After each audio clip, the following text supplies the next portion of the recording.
Сейчас, Алла, вы можете говорить, мы вас слушаем. Добрый день.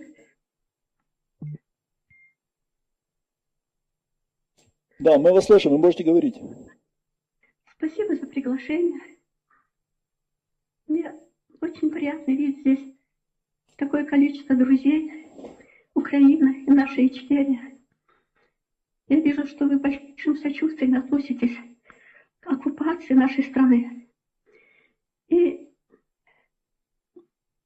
сейчас, конечно, еще не время об этом говорить, потому что Чеченская Республика Ичкерия сейчас молодежь бежит в Турцию, бежит в Казахстан, спасаясь от мобилизации. Но обратно они быстро вернутся, как только распадется Российская империя. И я думаю, что это время не за горами. Но у меня всегда было такое предложение. Я вижу, как Ахмед Закаев называет себя премьер-министром. И это самозванец. Он никогда не был премьер-министром.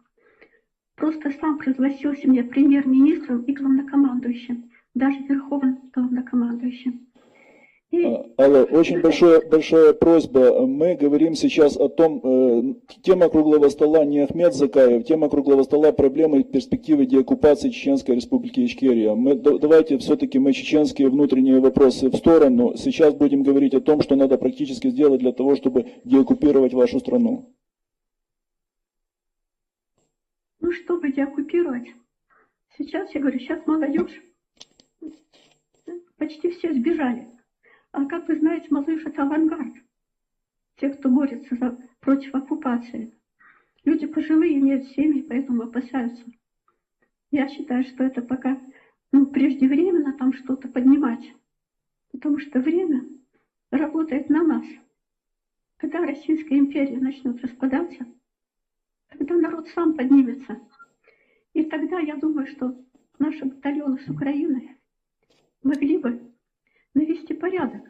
То есть не идти с войной в Ичкерию, а стать так называемыми миротворцами, хотя это слово уже набило оскомину, но тем не менее в такое время, в такой период, когда происходит развал власти России и в Ичкерии, возникает хаос. То есть и Кадыров, конечно, убежит, без сомнения. И самые близкие приближенные, у которых руки по локоть в крови, тоже сбегут. Что останется? Останется, наверное, народ с теми, которые захотят, как во время революции 1917 года в России, грабить награбленное. То есть начнут грабить их дворцы. И чтобы не было этого хаоса, я думаю, что батальоны с Украины, они могли бы выступить в качестве тех, кто наводит порядок.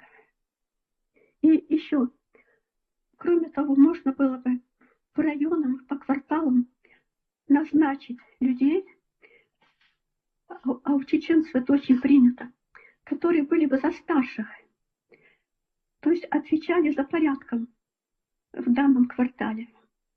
То есть прежде всего, чтобы не было хаоса, надо, чтобы был порядок. И я думаю, что не надо заниматься борьбой с теми, кто был при Кадырове, которые некоторые были вынуждены работать, потому что не хватает работы. Надо прийти к тому древнему правилу у чеченского народа, который храбрость в бою и благородство к падшим. То есть надо объяснять очень много народу. И я думаю, что прежде всего это объяснить, что у нас не будет президента, а у нас будет народоуправление. Я мечтаю о парламентской республике, чтобы народ принимал самое активное управление.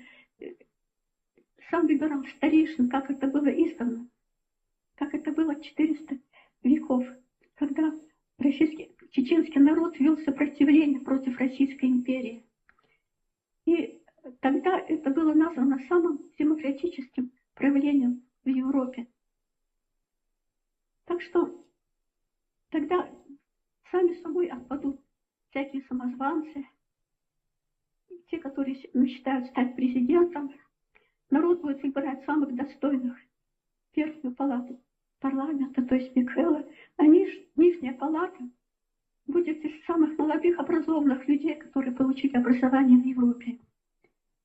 Это мое предложение, я о нем мечтаю и очень надеюсь, что оно будет. Спасибо большое, Алла. Спасибо за внимание. Спасибо большое.